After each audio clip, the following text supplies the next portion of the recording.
I mean, I've never been more freer than being in my car. I'm like, I'm not paying rent. My kids get up and, they're just like, hey, we're awake today. They believe that we are getting towards our goal.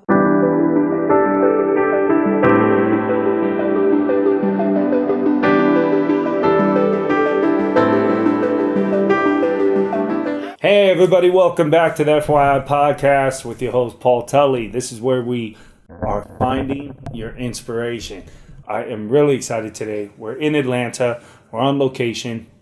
We're with Saundra Marie and Wilson Ramirez. It's an incredible couple, married couple. I've known them for a while. Worked with Wilson many times on projects as an actor. But today we're going to get into a much deeper story than just his acting career and just his journey in general. But today we're going to talk about what they're going through and decisions they've made as a family to overcome some of the hardships that many of us are dealing with today in America and across the world. But I hope you enjoy this, and I hope this brings some inspiration to anybody watching, and anybody should always know that you're not alone and there's other people out here facing the same things that you're facing. So let's jump right into this. Guys, thank you for coming on to the podcast. Thank you, my brother. Right. How you doing? Good. Why don't you give me a little bit, just a quick summary of both of your backstories? Yes. Okay. So for me, I actually was born in White Plains, New York, and I moved to Cali when I was in elementary school. Been there for about 30 years. Pursued my career in social work, so I did a lot of in-home visiting with families. Loved helping them with community resources, job seeking, parenting. Just for me, I just love families. I just love people. And then I met this guy somewhere, somehow, on that journey. And it's just been great. So we've been married since 2000. Wow. We've learned a lot. I thought that I married him to help him, but he has helped me so much as well. And honestly, we wake up every day, at least me, and I say, okay, I'm going to do it again today. So here we are. Wow, that's beautiful. I actually had no idea you guys were married so long. I mean, that's especially in today's times, man, with people not seems like people don't last that long anymore. So kudos on that. That's incredible. Appreciate it. All right. And what about you there, Wilson? Okay. Wilson Ramirez. I'm 52 years old, and been California since I was 19, by way of Dover, New Jersey. We lived in a lot of other states. My dad was a journeyman operator, and so we traveled a lot. He was a truck driver, and so he tried to be successful and find a place for us to kind of grow. And we ended up in California and West Covina. Living there, and then we moved to La Puente after he died. And my thing was I was a blue collar worker, different jobs, odd jobs and stuff. And then I started doing music. I was always doing music. Tried my hand at music and rap music. And then after that fell through. Then I gravitated to the entertainment industry, with acting primarily. And, I was doing that for a long time.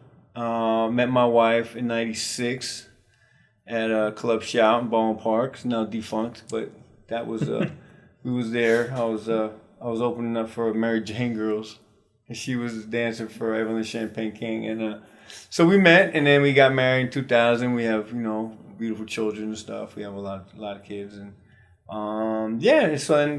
we've had ups and downs, but we've stuck it out and stuff. She's definitely a soldier, sticking with me and my craziness, and I know my side of craziness, and that's where we're at right now. And so we came out to Atlanta. We couldn't make it in California anymore. That was like 2019. 2019, we found ourselves about to go homeless. Yeah. We were going to find a place an apartment that was like maybe 980 square feet, and it was going to cost us about 2,100 in Chino Hills, and we were like, what are we doing? What are we going to do? And so we did a GoFundMe. We just went for it, and we had enough money. We moved to Atlanta. I was going to pursue my acting out here and do, the thing here, and things were, I had a friend who let us stay at his mother's house, and we, got things together, found the job, and then we went and we found a little place, nice little place we were renting, and then we were getting going, and then, I was working, I was auditioning, and things were looking up. Things were looking up. I mean, Georgia was right where we needed to be. It was, the prices were good, and then everything seemed like we was hitting our stride. I think we was all going to be all right. We were still check to check. You know what I'm saying? I was working as a wheel operator. I still am a wheel operator with the same company. I just got hired now, and so now I'm making more money. But it still was, check to check. We still had to watch what we did, and sometimes we overdid it and stuff. But then COVID hit, and things just went bad for everybody, not just for us. And we maintained for a long time, and it just, we got to the point where, things wasn't just what we wanted more, I guess. We wanted more, and it just didn't. Where we was at wasn't working no more for us. So that's kind of where we're at right now. Yeah, I think you've hit some stuff that's really relatable with a lot of us, right? Just the hardship of, you mentioned LA, for example, in California. I mean, the rents are but across the country, but rents are so incredibly high in California. So I just want to also say that, knowing Wilson's a tremendous actor. I've worked with him on many projects. We're going to drop links right here. So you're going to see some of the stuff that he's done. Wilson has the kind of career that me and my circle, me watching Wilson from the outside, knowing that he has the chops and that he's a talented, craftsman, and seeing the bookings he was getting, it really looked like, as an actor, I know the general public sees actors as just celebrities, and those are people that are successful. Mm-hmm. But like, for example, I went to see John Wick the other night, and the gentleman that's playing the new character, Nobody, we left the theater, and everybody, me and my family were like, wow, that guy was great. And I'm like, man, I got to IMDb him. He probably has a huge resume. And everybody's like, no, this is his breakout. Like, sure enough, you go on his IMDb, he has like 58 credits, like 3 series regulars. Like, nobody makes it in this business. There is no just out of nowhere. Mm-hmm. The reason I'm saying that is Wilson's definitely the guy that we've been watching in our circle saying, wow, he's booking. He's getting there. Like, series regulars upon him, then that's when the money actually starts coming in. He has good credits under his belt. Mm-hmm. So when you moved to Atlanta, I remember it was like, oh, wow, you're moving? Like, I'm like, okay, I thought things were popping. What I'm trying to get at is sometimes the grass is greener to other, like, I'm thinking your life is in a place where it's like, man, you're booking a lot. You're about to get there. And what I don't realize is the hardship that you were going through. A wife who also has some medical conditions, and you've stood up as people who love each other do, and you're working the overtime, you're working the time to make it happen. You guys got the kids. The rents are incredible, too high, unaffordable. So you make a move. But that move is actually somewhat of a sacrifice when you think about it, right? Because it's like you're moving to a place where, you can maybe do a little bit better. And then you get here, and some of the same stuff is happening. I know we talked earlier, and it's like you were living in a place, they weren't keeping up on the maintenance, they weren't holding up on their end as far as, getting things done around the house, right. A plumbing issue, which a lot of us, in the country are dealing with, right? You pay your rent, you expect things to be fixed. So you've made a decision you have some land that you want to buy. Right. So you guys made a decision as a family to do something because you just couldn't see. There was no way. You're just making enough money just to get by. Tell us about that decision you guys made as a family and where you're at today. Yeah, I'll start. So with the ailments, I'm going to start there. So appreciative of my husband just doing what he does and doing it with his family, because not a lot of people choose that. And then, my body started to break down when he's like, what? Where's the receipt? I need to turn you in. But really, it's, he's here, I'm here, and dealing with just, trying to find that new place. But then you have these doctor appointments. You're not really sure, what you need to do or what you need not to do because tests or whatever. We finally get to a place where, where can it fit? What works? And so looking for the land, I think for me, in Atlanta, it did change with the pandemic. Like, what I saw was a lot of Californians or non-Georgians moving in, and Georgia just, to me, forgot, who they were as a community, if you will, or who they were for their community, and they started to appease, if that's a word, the newcomers. And you can see, like, I see California a lot in Georgia. And sometimes they would say it kind of as the second Hollywood, right? Yeah. But the sad part is the housing is also to that. So, like, we've been actually in the bidding to get homes, but we literally got outbidded by real estate companies, home investors. And it's like there needs to be a separation, like what's an investment versus like what's for residents, what's sound and makes sense for just the regular people, because not everybody is an actor. Not everybody is a successful actor. Not everybody is a successful doctor. Not everybody is there. And it's so hard to see that people want, I'm just going to say society or the nation. I'm just going to say the nation. The nation just making it seem like we look one way when we're actually living so much different. December, we was talking. Because the lease was, they wanted to renew a lease. And we was paying, it was the rent wasn't bad. It was decent, but we already knew it's been 3 years into the pandemic. It hasn't changed. It's going to change. Yeah. Do we want to stay in this house? Which was nice. We loved the location. It was an old house, but we just no matter what, we was living check to check, and we just couldn't get it over the hump. Then a car would break down. We need new tires. We had an oil pan that got punctured by the driveway that the landlord didn't fix. He was supposed to fix that a long time ago. So it just was little things like that, and so we made a decision. That said, my wife was talking about land in Greensburg, going there and starting anew, and I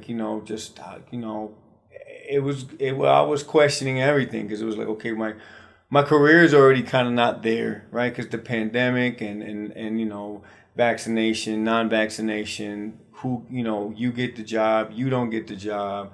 You don't even get auditioned, you know what I'm saying? Everything's at a standstill. You can't do anything. Your reps can't rep you because of, things, formalities, things that's happening. So you're just like, okay, so you're kind of stuck in the groove. You're working, you're getting paid, you're okay, fine, you're doing things. But it just gets to a point where, like, okay, what do we got to do?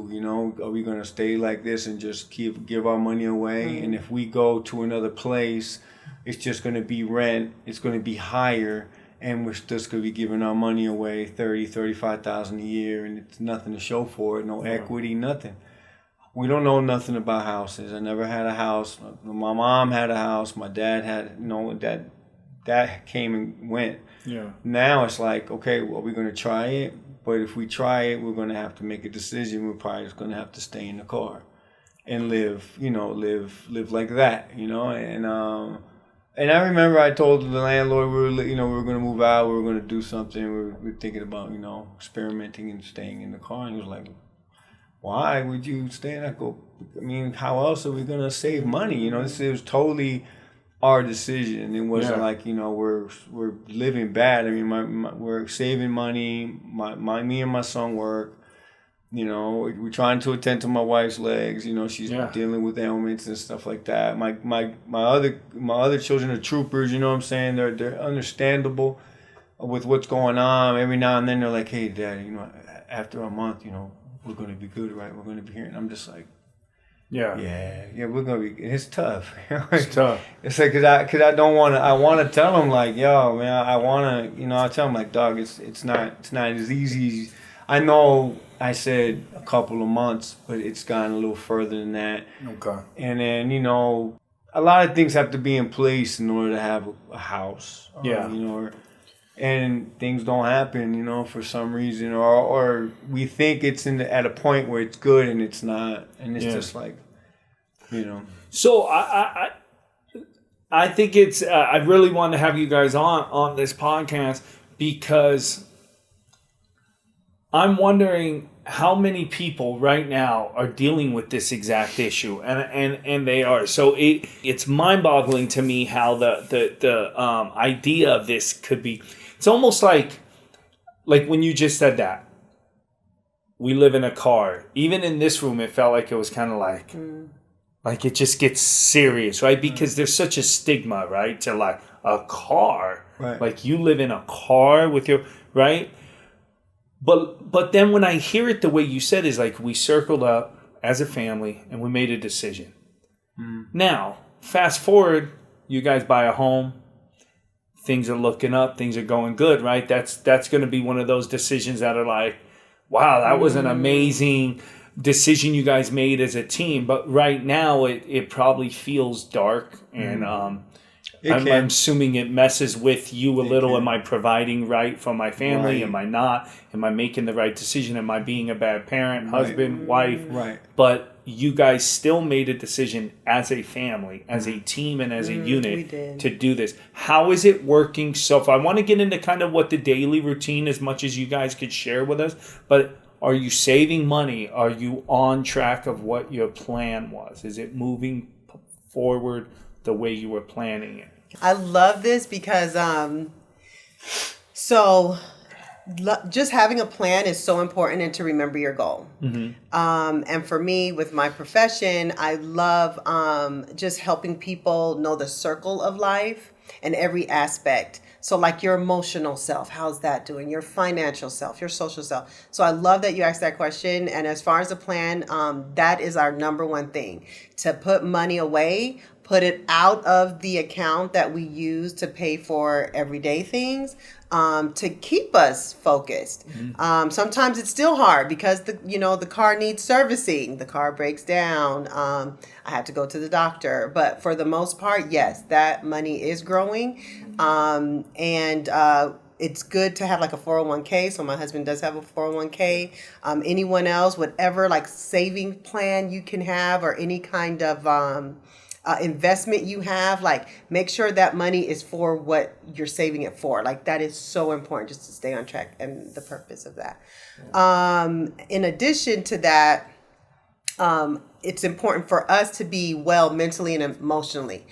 So for me, it's kind of hard, people, sometimes my family's like, don't bring your psychology to us, but I can't help it because I can see that this could be dark for a lot of people. And for us, there's times when there's joking, but sometimes the joking can get hard. And I see it as we're already in a hard situation. So whenever, families are in a hard situation, it's so important to try to be encouraging as possible. It's so important to appreciate, share what you appreciate because,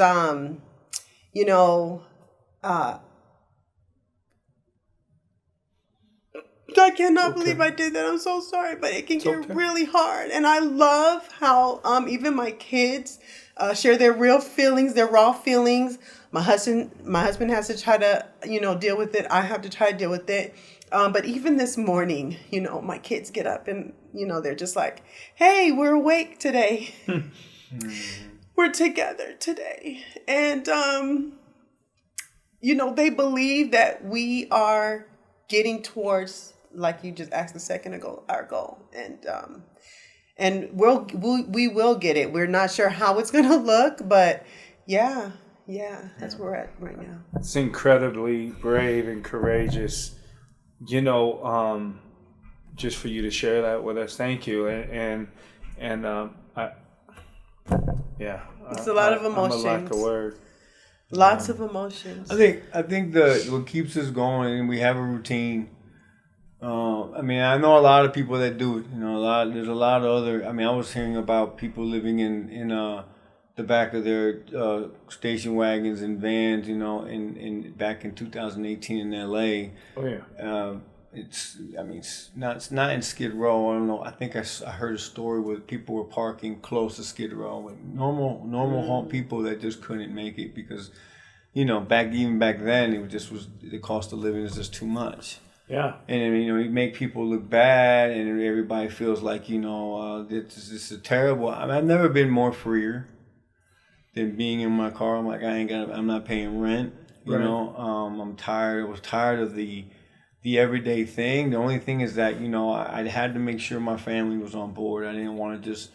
My dad was like, "Look, we're moving," and that was it. Where are we going? What about my kids? What about my friends? Like, we're moving. Right. Move in. That's it. And it's like, yeah. So my kids are a little bit more like we had to break it down to them a little more. I think because we've been more educated than our parents are, so we need to address it differently instead of being rough. And when my wife talks about the joking, it's because I can be a little harsh with the kids, and she's like, soften it up. And I'm like, what are you talking about? It's fun, No, they're kind of getting hurt, my guy. So it's but I've never been freer, and I went back to drinking. We was drinking. I was trying to drink socially with my wife, and it wasn't bad. It wasn't bad.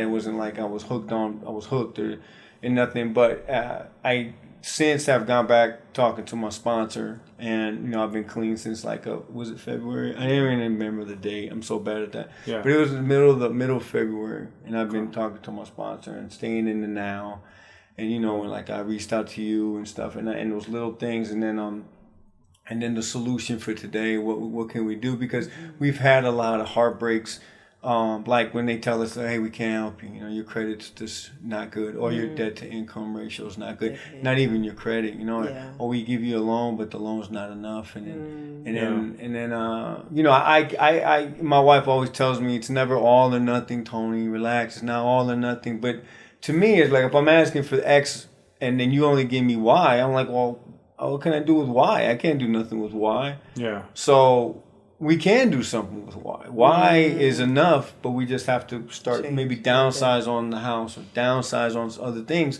And so, it's been emotional. I've been having a lot of struggles with people arguing at work or stupid things that I can get. I have a lot to work on, and in order for me to make this work, I gotta have my job, and I'm losing my head, and not dealing with people, places, and things correctly. You know what I'm saying? Just getting aggravated, and not understanding that I can't change people. You know what I'm saying? And I gotta deal with me, but I just felt so weak when it came to I ain't gonna let this guy treat me like this, or this one lady's gonna make me feel like a sucker. I can't, and it's just old behavior, old thinking that's still in me, and it's just when, and I look and remember when are you gonna grow up, man? When is it gonna be time? We're just gonna have to take an L and be okay with that? Why? Yeah. What is it with you? And and I say all those things because it's those kind of things. When I let those things go, it alleviates me so much. I feel better. And then talking to my sponsor and talking to you, and then understanding the solutions of things and understanding what's the greater good of what we're doing, and that I'm okay if we have to do this for a while. Yeah. You know what I'm saying? I mean, society's not getting any better. You know what I'm saying? Without getting into too much detail what's going on in the world, but it's not getting any better, man. And it's like a lot of people are dealing with this, you know? I'm just standing out and saying something about it. And saying that no matter what, you know, you got to look at the positive thing of this. And it's positive. There's nothing negative about this. Like I said, it was our choice. Right. Yeah, that's what I found so interesting. And it's good to know that, you know, you guys, you know, you have a destination to go to, and dealing with all the ups and downs, you know, addiction, everything that piles up makes, I mean, life in general extremely hard, let alone with the you know, financial burdens that are happening for you. But so your son, he's a boxer. Mm-hmm.